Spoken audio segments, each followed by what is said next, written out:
What's going on, everybody? This is a segment from the Nerdgasm Talk podcast. If you like podcasts, well, why don't you come join us as the crew gets silly and Philly while we sit to talk about the latest in comics, games, movies, and all things pop culture. You guys can listen to our whole show on all the podcasts apps. We're on Spotify, iHeartRadio, Google Podcasts, Apple Podcasts, wherever you guys get your podcasts from. And make sure you guys also support the channel by subscribing to the Nerd Coalition Studios. And for the gaming needs, make sure you subscribe to Nerd Coalition Level Up.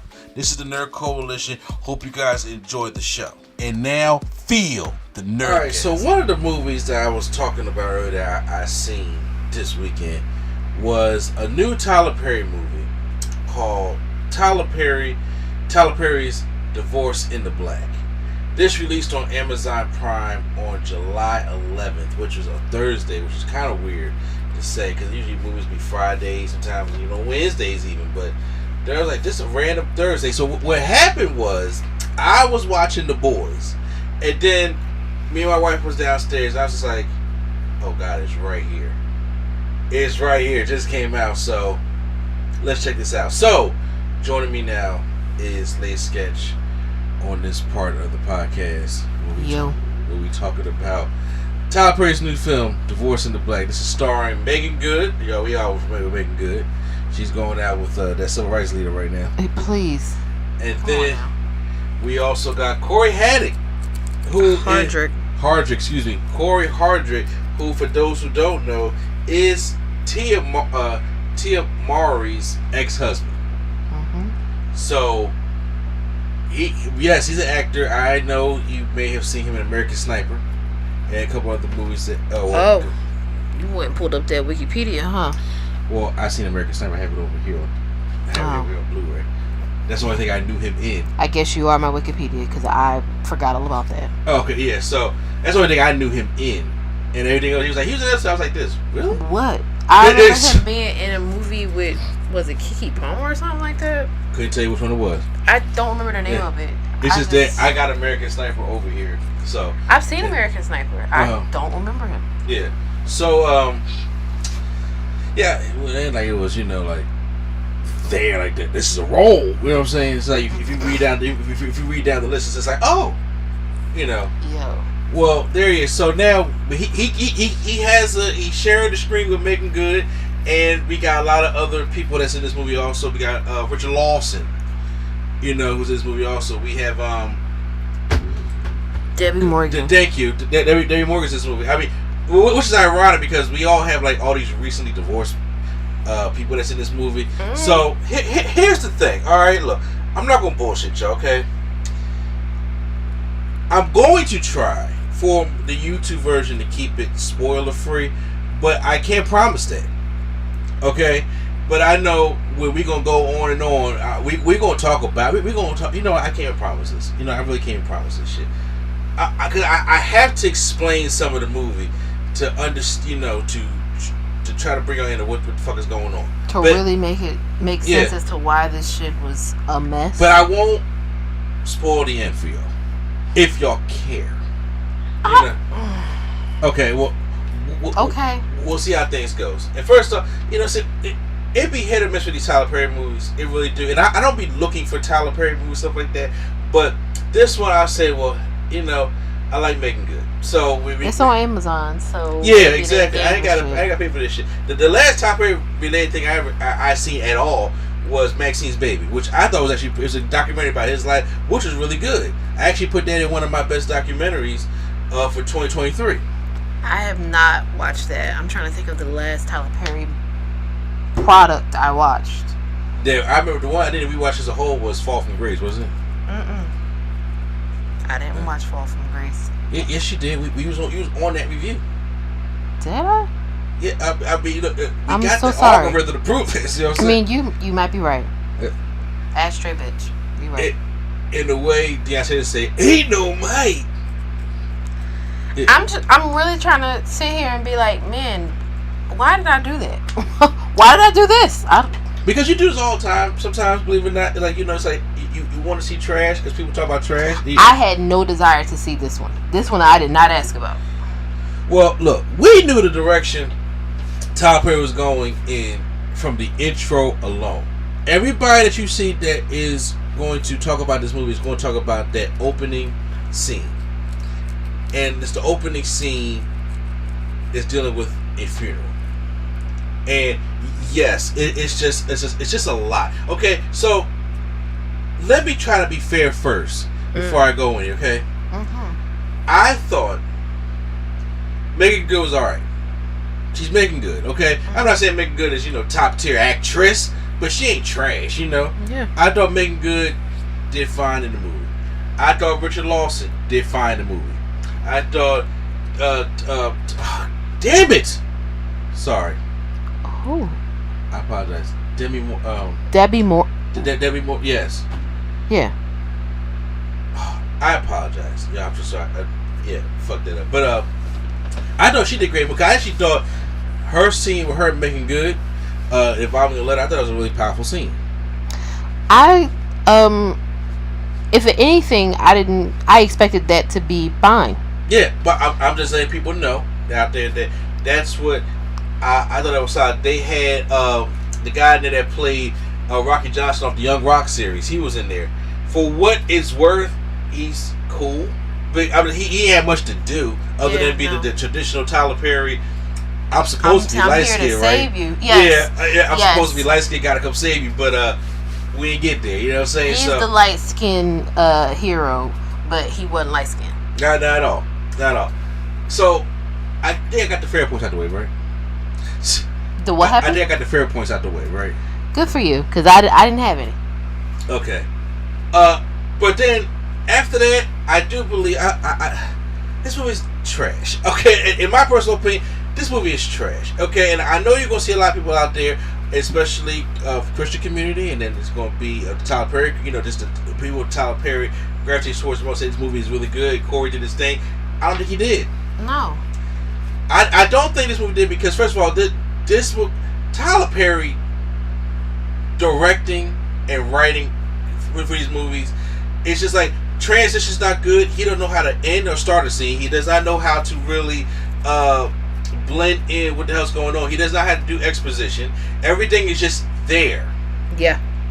Okay, everything is just... That's the best way to describe it. Yeah, everything is just there. It's like a kid who's playing on the floor. It dumps their toys all over the floor. She got plenty amount of toys, and there's some cool ones in there, but it's just there. There's no setup or anything. And that's one of the biggest things that be bothering me about the Tyler Perry movies. So then, this movie, Megan Good and her name is Ava. Ava in the movie. She's married to this man named Divoce. She's played by Corey Hardrick. Yeah. I was about to say something else. Go ahead. Okay. So you drew. You can say that. And they are in the process of going through a divorce. Okay. See, now I think we jumped too far. We did. No, I'm not trying to go through. I'm not trying to skip anything. I'm just saying like the overall premise. Okay. Of what this is. But let me tell you how this thing is started off like that, because in the beginning we're having a funeral, and I have to talk about this part. We're having a funeral for Dallas's brother, because Dallas is one of 5 boys. They came from his mother, and his wife Megan Good is married to is the daughter of Richard Lawson, who's a preacher at this church. Okay, Debbie Morgan's her mother, and they feel as though when the pastor's preaching, he talks about how this boy is in hell because he was in jail. That these boys run the town, and that when he got out of jail, he tried to go rob an old lady, and then got killed. And she shot him. So the boy's in hell. That's what she said. So the mama ain't like when she was saying she gets up and makes the whole scene like she takes her clothes off like she about to fight the first lady. Right? Bruh, listen, I thought that's what was gonna happen. I did not think she was just gonna throw them clothes. I thought she was about to storm that the first lady and start fighting. Said we don't need nothing from y'all, no hand-me-downs or anything like that. And then she don't like Megan Good, her son marrying that girl. And she talk about, you know what? Go get your brother. So they about to go up there and get the casket. She said, no, we don't want anything from them. Get him out the casket. What? They open this. Now here's the thing. Corey in the beginning, or Dallas, he is like really gets his mama be like, hey, yo, mama, please we should do it. No, fuck that. Take him out the casket. They take their brother's dead body out the casket, put it in the back of the trunk. She walked out of here in her damn bra. And then drove the fuck off so they could bury him on their land. Not to mention, she has been compared to Eveline of the Weds and Monique's character from Precious. Those are the top running comparisons I've seen of his mama. Yes. And then when Megan Good goes to check on them, or her husband, at his house or on their land, whatever the fuck you want to call it, as they're burying their brother, he just has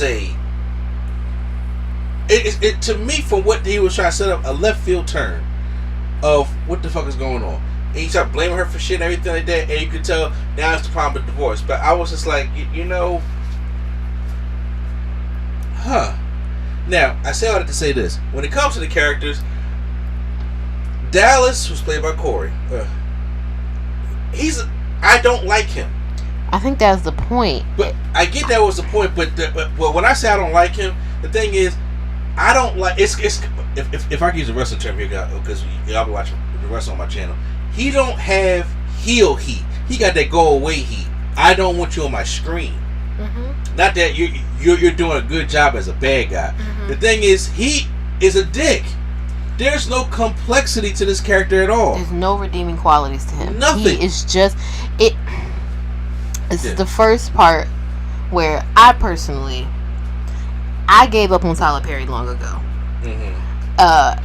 As far as like decent portrayals and multi-dimensional characters and whatnot. Yes.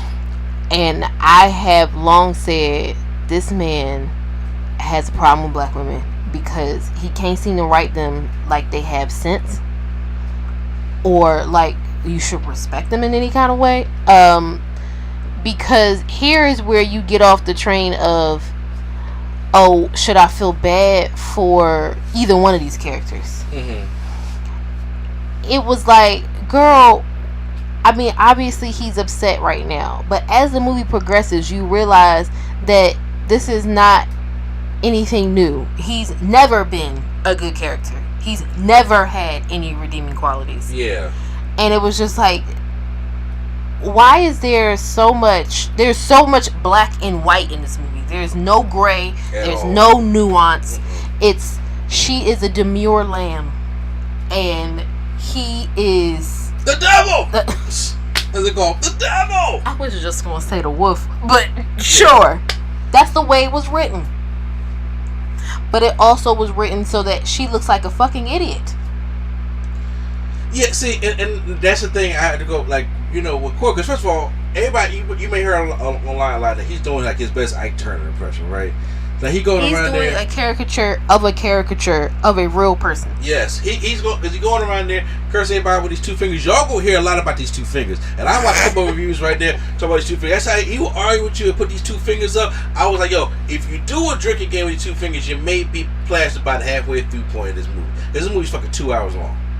And you know what's wild? It didn't need to be. It felt like it didn't need to be, but it also felt set up like a Lifetime movie. Because listen, I watch. That's my guilty pleasure. Mm-hmm. I will sit and have a cup of coffee and cackle at a Lifetime movie. Okay, because every single one of them are the same way. It's set up. The woman is going through some mess. She gotta escape, but everything gets dragged out for an hour and 45 minutes. We get a commercial break, and then it's wrapped up in the last 3 to 5 minutes of the movie. And that's exactly what happened here. Yeah. And that's exactly what... The only thing about that is, even when they try to give him some scenes, to give him some redemption in him, or some... To make us feel sorry for the character. First of all, I don't think Corey was a great enough actor to sell that to me. Number one, because there was a scene where he gets drunk and then he's vomiting in the toilet or neatly sitting next to it. Yes. And then Meg Good who plays Ava, is asking me, talking about, so my mama made me do it. She made me kill my dad. Like, I was like, are you crying? Oh, that was super random. And then when they have like a montage of them, during their relationship, and her trying to hug him, and it's just like his facial expression. I was like, that acting is not great. I'm sorry, it's not. You're not gonna look at. Listen, you gotta look at me because I'm not gonna agree with you. I'm gonna tell you this: when you have an actor who is okay at best, you need a great director and a great script to pull the best out of them. And when everybody and their mama is mediocre across the board, then we in trouble, okay?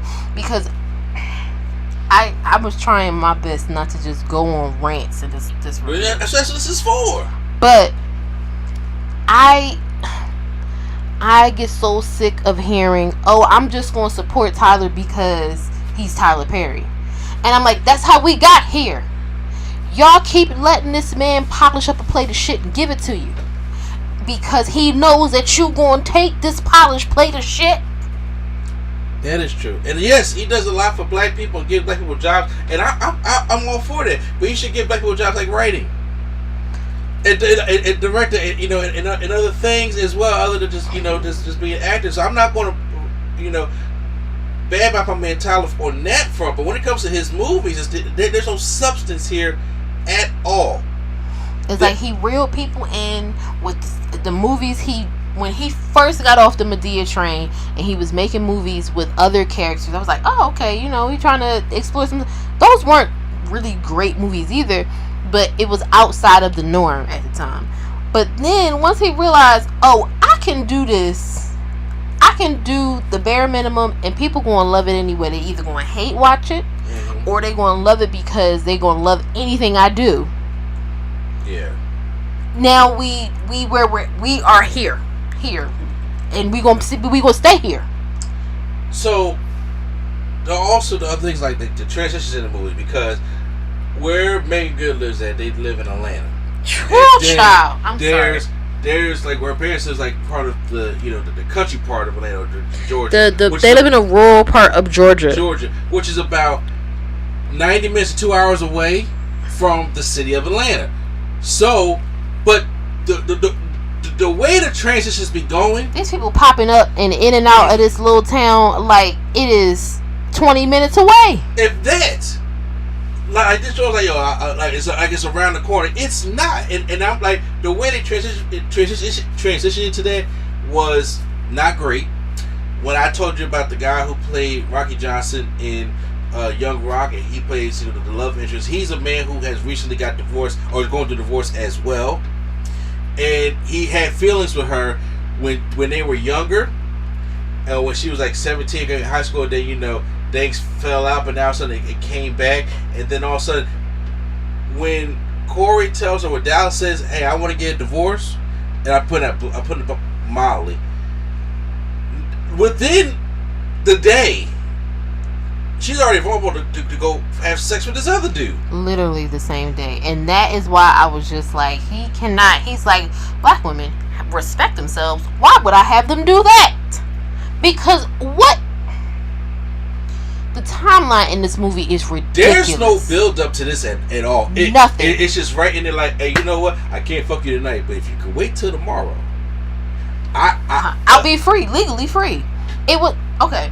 So here's the thing. I need y'all to understand the timeline of how this happened. We go from the funeral, yes, which was one day, and then to the next day she goes back. They go back home. Like that night, they had the scene with him confessing to him killing his daddy out of the blue.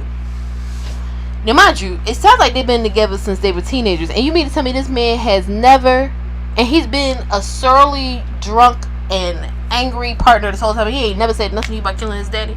But okay, whatever. The next day, they come back. She tries to address it. He acts like nothing happened.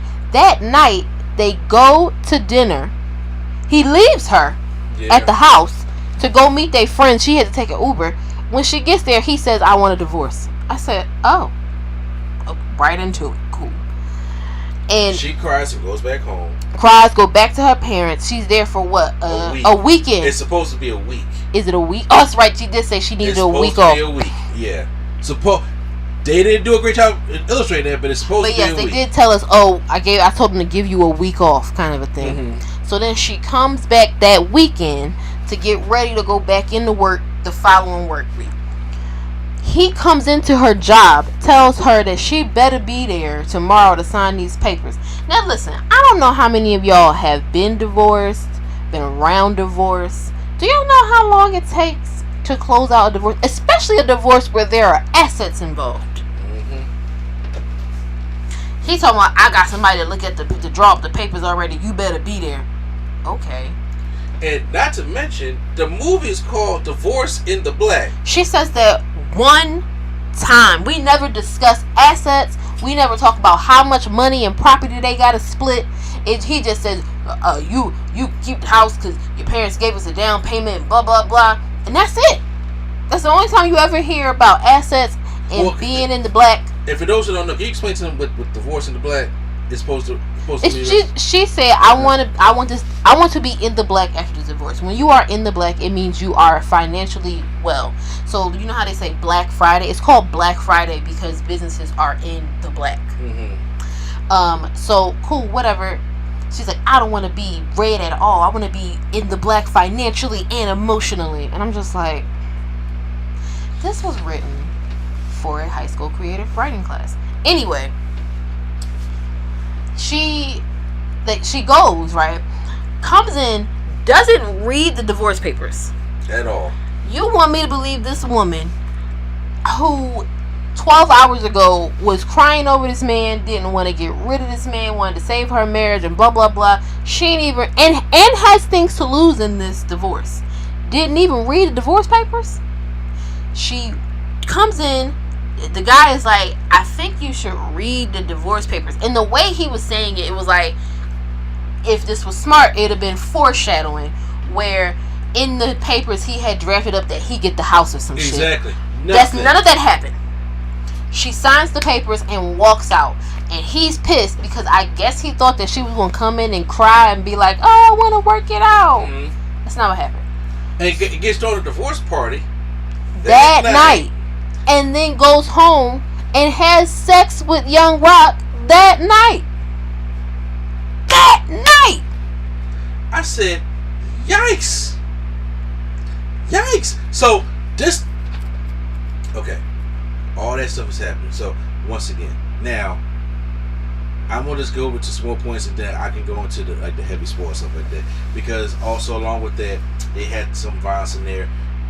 The blood was very CGI. Oh my God, the blood was CGI. I don't know why the blood is CGI. Tucker, you had the money for real blood. I don't know why. Even if you don't get like a top-notch like special effects or makeup artist, the CGI blood was wilding. What was terrible? There was a scene that involved some cattle, and that cattle looked very CGI, and I'm just like, you have the money for this though. It's different. If this is 1987 Robert Townsend, you know, and even still the Hollywood Shuffle look better. So, and you're using your own money, you're trying to, or 1984 Spike Lee from She's Gotta Have It. Or do a pull-out shot so we don't gotta see the fake cattle. You doing aerial shots of CGI cattle is crazy. It is, and close, I'm just like, these ain't real cows. These are not real cows. Come on, there's no excuse for that. You can sit there and say, I'll pay attention to that, but it's kind of noticeable. It's really kind of noticeable. Along with that, and along with the way of how the story flows, which it doesn't flow very well at all. When it's going from this to this to this to this to this, there is, like I said, no exposition. It's hard to transition to all that kind of stuff. Oh, not to mention, these CGI dead cows are back in their hometown, but they are all now in Atlanta. Everybody is driving back and forth an hour and a half, like it's nothing. Exactly, bruh. We in Philly. I wish I could get the lane to you that quick. Honestly, that's what it is. If you are from this area, even any around the greater Philadelphia area, and you driving to the shore, imagine driving to the shore and back multiple times in a day. That's what it's like. Exactly. Imagine driving to New York and back, and multiple times in a day. That's what this is the equivalent of, because you can get from here to New York in a little over an hour and a half if you step on it. Exactly. Yeah, but that's wild.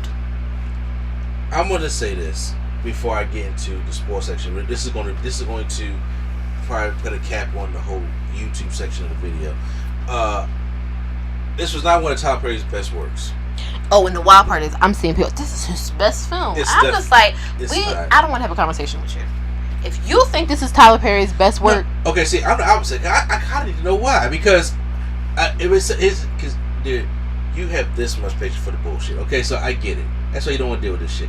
Me personally, on the other hand, I got to know. I'm saying we got to have a conversation about this because this right here was not part of his best work. This was not Corey's best acting debut. I mean, shit. I saw people saying Corey was carrying the movie, and I wanted to throw something. What? With these two fingers? He was. The whole movie was on them two fingers. On these two fingers. That's all he was doing. This was not for what the title is stating, Divorce in the Black.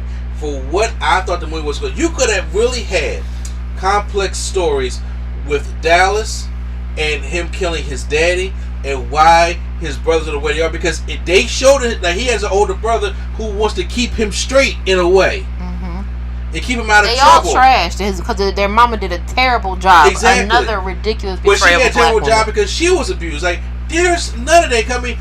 You got random shots of people just doing random talking. We could have cut that out and put in some exposition and some backstory of why this is. It could have also been same goes for Ava.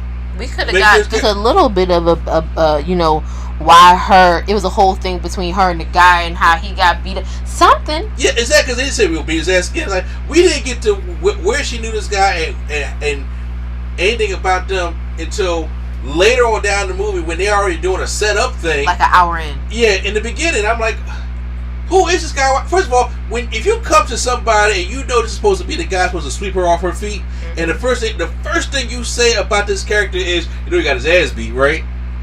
Oh. What? Oh, okay. That's not selling me on this guy. Mm-mm. Oh, he got his ass beat for you. He must be a hero. What? I'm about to say, you got stomped out by these boys, and now you want to get it. First of all, who the hell are you?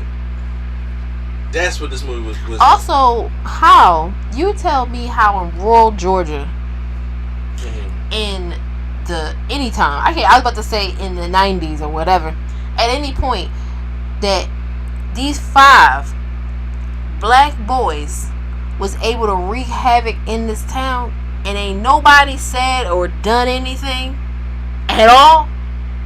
Crazy.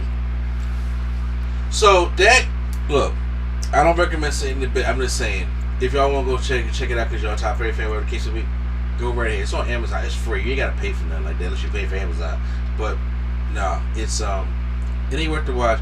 This maybe I think on my side, this is one of his worst projects. I personally believe this is one of his worst projects, and I stand by that. I'm okay. Yeah, and I'm like, that. And this is after Mea Culpa, which that was a very random. I heard some people say they did like this better than Mea Culpa. You like this better than Mea Culpa? Yeah. I mean, yeah, I've heard that too, but I'm just like. But then again, I ain't seen Mea Culpa, so. Just the whole premise of Mea Culpa didn't make sense to me. So. There you have it. So yeah, now, yeah, we wouldn't recommend this.